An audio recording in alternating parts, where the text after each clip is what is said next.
Yan. Kailangan yung pula na sa taas. Hindan mo. Bungi-bungi na yung kuko mo. Ganito na gawin ko kasi pudpud na yung iba eh. Sige. Haba na. Ayan.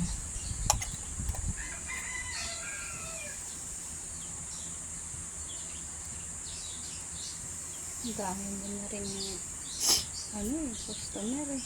Halos dito lahat, sa'yo eh. Marami naman naglilinis dito, pero Hindi talaga sa'yo talaga babalik. Ako nga, Georgetown to eh. Kasi magaan kamay mo eh.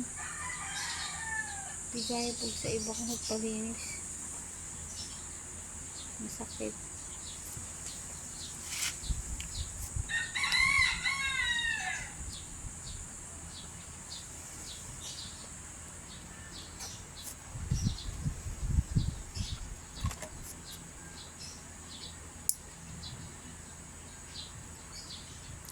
nasa yung sasakyan nyo? Natid niya nga ako dyan lang sa mayan. Natid ka lang niya ako, tapos commute ka na pa uwi. Pinasok niya pa nga sa loob. Sabi ko, hatid mo talaga ako sa loob. Sabi niya, sobrang swerte mo na, no? Ayaw na ayaw nun sa masikip. Kaya hindi talaga ito pasok dito. Kasi malaki yung sasakyan eh. Nahirapan siya mag-ano. Oo nga, malaki yung Dami sasakyan. na gas-gas. Kabago-bago. Hindi ko nga alam paano kami nakakabayad eh. Kasi nandiyan na te. Buo na rin yung pambayad nyo. Ngayon, di ba umuwi kami? Kaba-kaba kami kasi umuwi kami. Zero balance pa yung bangko. Wala pang maikakaltas dun. Ngayon, wala pa rin naman. Pero hindi naman ako nag-aalala. Pagka dumadating naman yung 9, meron eh. Nagbayad nga kami sa kuryente. Ng kuryente namin. At ang laki ng kuryente nyo. 6-7 lang sa amin doon. Kaso malaki pa rin, no? Malaki. Nag-aircon kasi. Walang patayan. Kaya, 6-7. Kasi maliit eh. May maliit ako, di ba? Yun, nasanay sa aircon. Mahirap. Ano lang yung ramdam lang yun na malagkit-lagkit siya at mainit-init. Iiyakan ka na.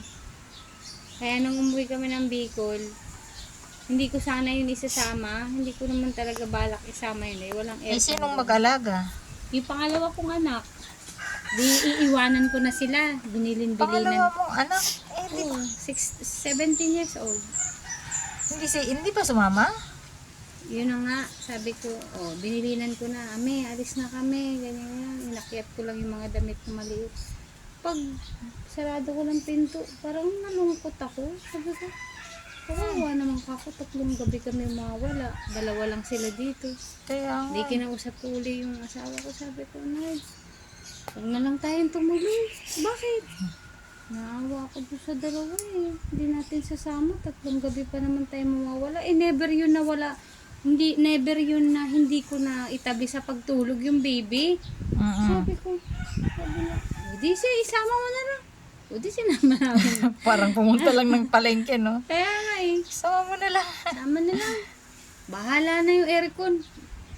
May paraan naman ng Diyos, sabi ko. Hindi naman ganun kainit. Nakaraos naman. Kasi sabi ko pag sinama natin yun, mas malaki magagastos natin. Mag-check-in tayo sa aircon eh. Hindi naman namin kinailangan. Tsaka malayo kasi. Kung may malapit lang talaga, baka nag-check-in na kami. Pasente?